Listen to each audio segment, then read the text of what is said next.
안녕하세요. 사비 자연농입니다.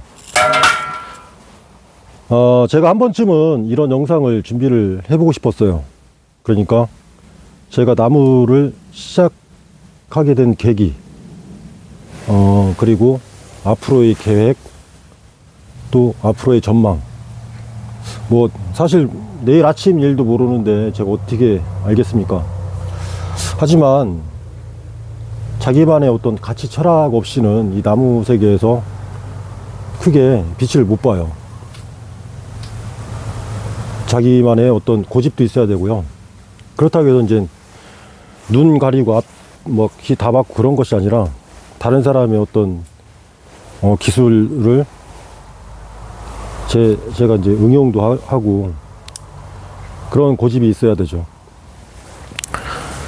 저는 나무를 시작한 거는 2017년도에 산딸나무를 식재를 냈어요. 그 식재를 한 건 뭐냐면, 그때 당시 뭐 벼농사, 밭농사, 그 다음에 축산, 그러니까 소를 키웠죠. 그때 한 40개, 50개 정도 키운 것 같은데요. 그 나무를 심었던 거는 제가 어렸을 때부터 제일 싫어했던 게 뭐냐면, 이제 콩을 수확을 하잖아요. 콩 바슴을 내놓고 마당에다 다 깔아놓고 어머니 아버지가 이제 막 그걸 도리깨질을 하면서, 그 도리깨질을 하면은 그 콩이 그대로 고기에 떨어지는 게 아니라 콩이 다 튀어버려요. 그래서 옆으로 막 튀고 하는 거를 그걸 다 일일이 다 주워가지고, 주운 걸 또 키질해서 또 썩은 거 골라내고 깎아진 거 골라내고, 그렇게 반복되는 게 너무 싫었어요. 똑같은 일이 반복된다는 게. 그게 너무 싫었고, 콩보다도 다른 게 뭐 이렇게 돈 될 만한 게 뭐 없을까 막 연구하다가, 그러다가 이제 소를 키우게 됐고, 또 밭농사가 너무 싫어가지고, 고추, 특히 고추 따는 거. 한여름에 진짜 모기를 막 뜯겨가면서 고추를 따잖아요. 그게 너무 싫었어요. 그래서 이제 나무를 심게 되었는데, 그때 이제 아버지 현재 뭐 돌아가셨지만, 아버지 처음에 이제 아버지와의 그 농사에 있어서 가장 힘든 게 아버지와의 갈등이에요. 갈등이 뭐냐면, 나는 나름대로 다른 방법으로 하고 싶은데 아버지는 아버지 고집대로 옛날 해왔던 방식을 그대로 고수하려고 하는 그런 고집이 있어요. 근데 그 고집을 꺾고 제 나름대로의 방식으로 했다가는, 아버지가 그 고집이 꺾인다? 그럼 고집 꺾이면 그 스트레스가 다 고스란히 저한테 오거든요. 그래서 한동안은 그 갈등 때문에 너무 힘들었어요. 그러다가 점점점 아버지가 이제 나이를 드시고 하니까 이제 참견을 안 하시더라고요. 내가 어떻게 하든 뭐 내가 나무를 심든 뭐 뭘 하든. 처음에 나무 심다 하니까 엄청 반대를 했거든요. 무슨 나무 심어도 돈 되냐 뭐 하면서 막 반대를 많이 하셨는데, 그러다 이제 아버지가 이제 일에 이제 관여를 안 하시고 참견을 안 하시니까 그때부터 이제 나무를 심게 됐어요, 사실은. 그렇게 되는 과정에서 축사를 같이를 냈는데, 소 같은 경우는 뭐 밥만 주고 해서 끝나는 게 아니거든요. 저 같은 경우는 임신후도 같이 하고 비후구도 같이 했는데, 임신후 같은 경우는 송아지를 잘 출산을 해서 송아지 잘 길러야 제값을 받는데, 제가 축산을 접게 된 이유 중에 하나가 그해 2017년도인가 그때 송아지가 한 15개 정도 나와야 되는데 나오는 족속들이 다 죽었어요, 송아지들. 와, 그러니까 막 그 송아지 놔놓고서 그 다음날 아침에 가면 죽어 있고, 또 잘 이렇게 뛰어다니다가도 그 겨울에 난 송아지들 같은 경우는 이제 보온동도 해줘야 하는데, 그냥 새끼 난 것만 보고 그냥 대충 뭐 집 깔아주고, 그러고 이제 집에 갔다가 다시 이제 아침에 와보면 또 죽어 있고. 그때는 진짜 막 송아지만 보면 그 다음날 죽어가지고 그 송아지를 진짜 묻어주는 게 일이었거든요. 그래서 정내미가 떨어지더라고요. 한 번에 막 7마리 막 죽어버리니까. 그래서 이제 보니까 그때 당시 이제 가위맘소가 잘 기억이 잘 안 나는데, 가임함소가 우리나라에서 뭐 예를 들어서 200만 두다 하면은 200만 두 넘어버리면 과잉 공급이 되다 보니까 뭐 불보듯 뻔한 거죠. 과잉 공급이 되면 속값이 하락하는 건 뻔한 겁니다. 그래서 저는 예측을 했죠. 분명히 원자재 값 상승하고 그 과잉 공급으로 인해서 속값이 하락한다. 저는 2018년도에 그걸 생각을 했어요. 그 생각을 하고서 소를 줄여야겠다라는 마음을 가졌죠. 그래서 2년 동안에 소를 싹 줄였습니다. 그래서 다 판매를 했어요. 2020년도에. 근데 그 소를 한 번에 팔면은 제가 못 받아요. 어느 정도 비육을 시켜놓고 송아지면 어느 정도 키워놓고 그래야지 제가 받고 판매가 되거든요. 그래서 저는 한 2년 정도를 걸쳐서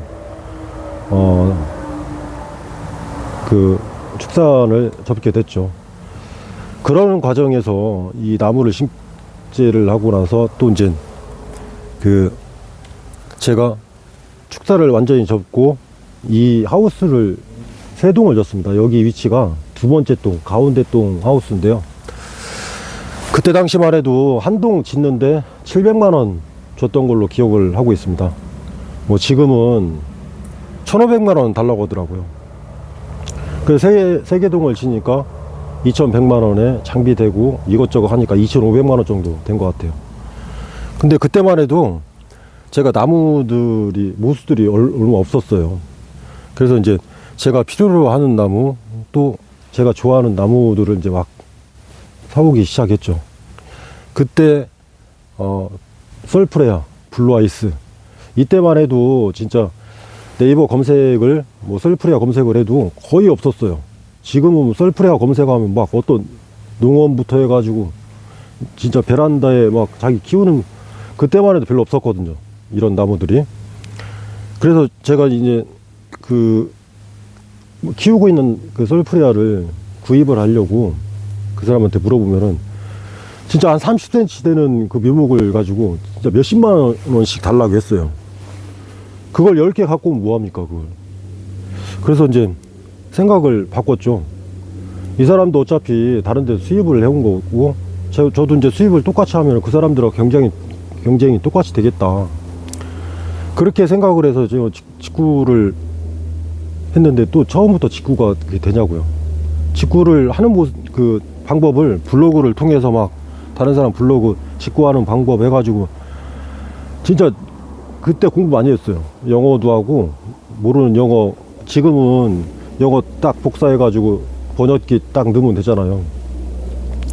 그때도 뭐 물론 번역기가 있었지만, 근데 그렇게 직구하는 거를 그 공부를 해서 제가 원하는 나무를 또 운 좋게 일본에 사는 친구가 있었어요. 그 친구하고 연락이 돼가지고 썰프레아를 가꾸게 되었죠. 그때 당시 제가 전목묘, 제가 아마 우리나라에서 처음으로 가꾸지 않았을까 그렇게 생각이 되고요.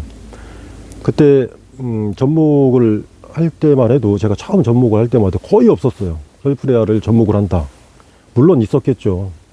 물론 저보다 빨리 한 사람이 있습니다. 근데 제가 처음 접목했을 때 2,000개 했어요. 그 정도 물량을 갖고 그렇게 한 사람이 없었거든요. 근데 이제 나무들 하시는 사람들이 대부분이 그 하는 얘기가 있어요. 1번, 2번, 3번은 돈을 못 번다고. 그게 뭐냐면은 그분들은 선구자적인 역할만 하는 거예요. 그냥 길만 열어주는 것 뿐이거든요. 저도 선구자적인 역할을 하지 않았나. 그리고 너무 이게 썰프레아가 이렇게 빨리 그 시장에 빨리 이렇게 풀릴지는 전혀 예상을 못했습니다. 사실은 제가 2년 전에 저도 계획을 했어요. 이거를 진짜 대량으로 제가 해야 되겠다 라는 계획을 갖고 하려고 했었는데, 그때 마침 제가 골프를 냈습니다. 골프를 하니까 다른 게 눈이 안 들어오더라고요. 진짜 아침 그 해 뜨기 전에 나가서 해 지고 난 다음에 집에 들어오고, 항상 이 농원 올 때마다 주머니 속에 골프공 2개씩 이렇게 갖고 다니고, 보름 만에 한 번씩 오면은 막 묘목들이 다 죽어 있고, 또 일주일 만에 한 번 오면은 막 이게 숲인지 정글인지 막 풀들 막, 와, 어마무시했거든요. 뭐 그러니까 뭐 농원이 운영이 되겠어요. 그때 이제 그렇게 골프에 미쳐가지고 라벨을 84개를 쳤습니다. 18홀 중에 버디 5개를 하면서 84개를 친 게 가장 큰 성적인데요. 그것도 불과 3달 전에 목표를, 라벨을 찍었죠.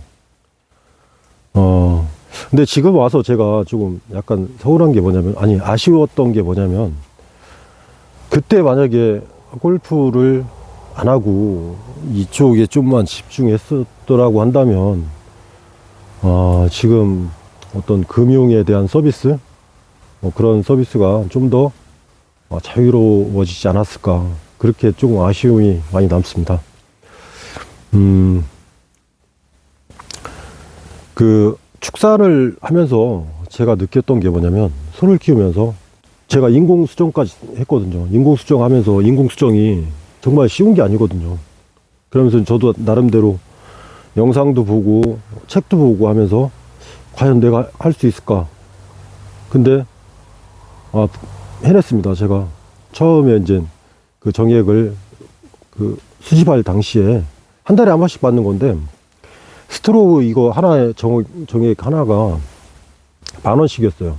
그래서 한 달에 한 번씩 추첨을 하고, 당첨이 되면 그 일정한 장소에 가가지고 질소통에다가 이제 정액을 받아오고 했는데, 충분하게 정액을 수집을 하고 정액을 가지고 제가 이제 연습을 하면서 경험과 그 노하우를 통해서 이제 성공을 했죠.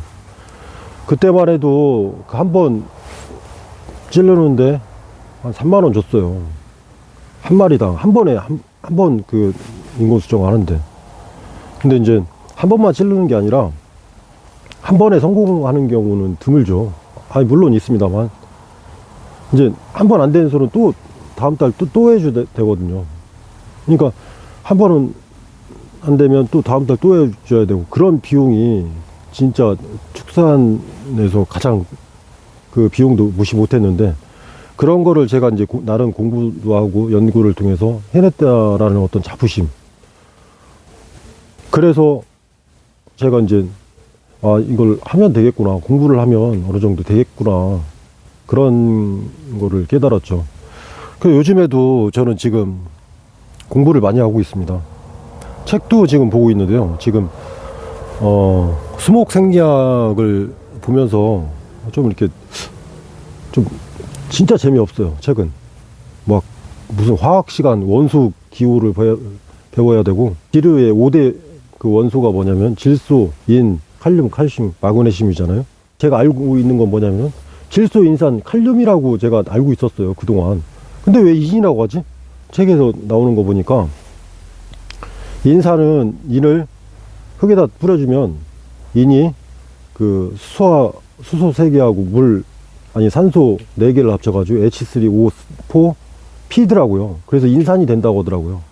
그냥 모르고 있다가, 그래서 이게 인산이구나 라는 걸 알면서, 그래서 사람은 진짜 공부해야 된다라는 거를 새삼 다시 한번 느끼고 있습니다. 그 공부를 통해서, 그 이론을 통해서 뭐 예를 들어서 비료, 미량 원소에 뭐 이게 부족할 때 뭐 어떤 황화 현상이 나타나고 또 애소성이 나타나고, 그런 걸 조금 이론적으로 알고 있어야 제 농원에서 발생되는 그 질병을 자가 진단하고, 물론 제가 보는 진단이 틀릴 수도 있죠. 그래서 제가 모르는 거를 다른 사람한테 사진 찍어가지고 이렇게 물어보는 경우도 있습니다. 그거는 당연히 그렇게 해야 되고요. 근데 이제 제가 모르는 상태에서 항상 남들한테 의존할 수는 없잖아요.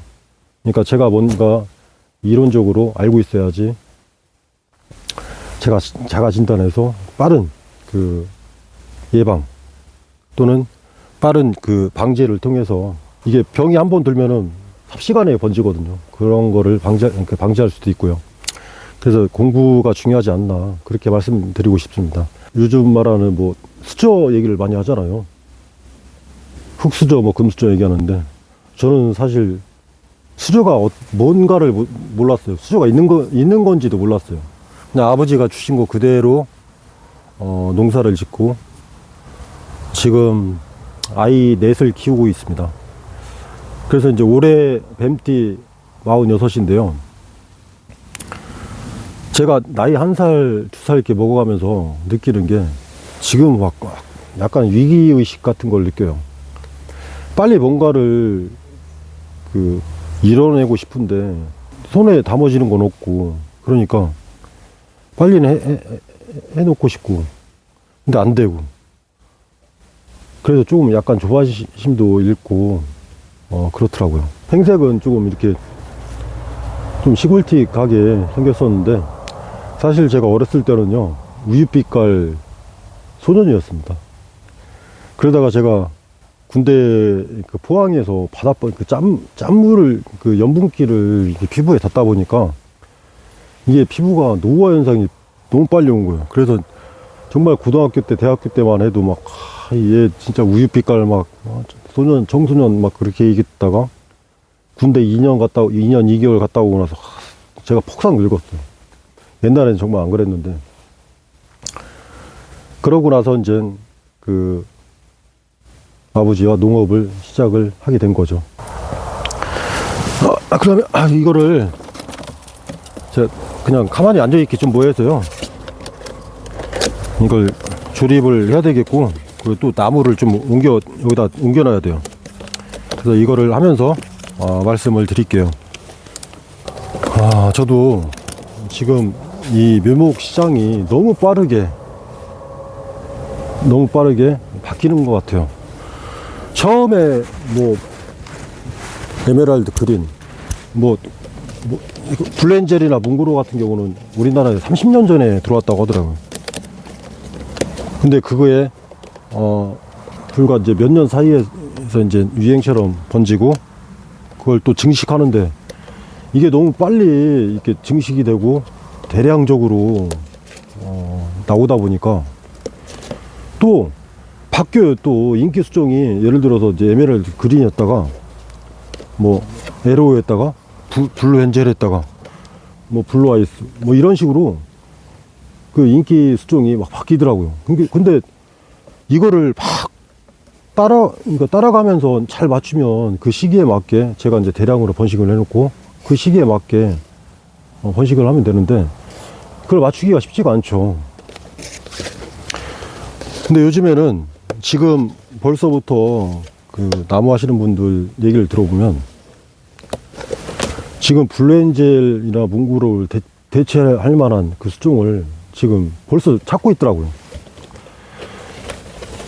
뭐냐면은 블루엔젤도 진짜 예뻤어요. 저 처음 봤을 때 와 진짜 이런 나무 블루아이스 처음 봤을 때 와 진짜 너무 괜찮더라고. 너무 이쁘고 와 이런 지금 그 겨울에 이런 색상을 갖고 있는 나무가 몇 개나 있냐고요. 근데 진짜 이런 은청색이 나오고 또 냄새 향까지 좋으니까 너무 좋더라고요. 그래서 막 번식을 막 해야 되는데 블루아이스가 예를 들어서 내년에는 이제 완전 똥값 돼가지고 증식을 막 한 2만 개 3만 개 막 해놨는데 똥값 되면은 그 농사 망치는 거잖아요. 그러니까 그게 벌써부터 나무 하시는 분들 사이에서 그 블루엔젤, 썰프레아, 블루아이스 다음에 대체할 게 뭐냐 그런 걸 찾고 계시더라고요. 저는 솔직히 대체할 거를 제가 고민은 안 합니다. 왜냐면은 아까도 말씀드렸듯이 처음 1번, 2번, 3번들은 돈을 못 벌어요. 돈 맛은 보겠죠. 왜냐면은 그렇게 시장에 나올 만한 나무들이 극히 제한적이다 보니까 그걸 그 사람한테 갖고 와야 되니까 돈 맛은 보겠지만 그걸 갖고 와서 다시 대량으로 번식한 사람이 돈을 벌지 않을까 저는 그렇게 생각하고 있거든요. 그래서 지금 대체로 생각하는 게 뭐냐면은 그 사람들이 하는 얘기가 해분이랑 위치타를 얘기를 하더라고요. 근데 저도 해븐을 진짜 예쁘게 보고 있어요. 어떤 색감이라든가 진짜 이 시기에 블렌젤보다 색감이 더 은청색이 더 진하게 나와요. 위치타도 물론 그렇지만.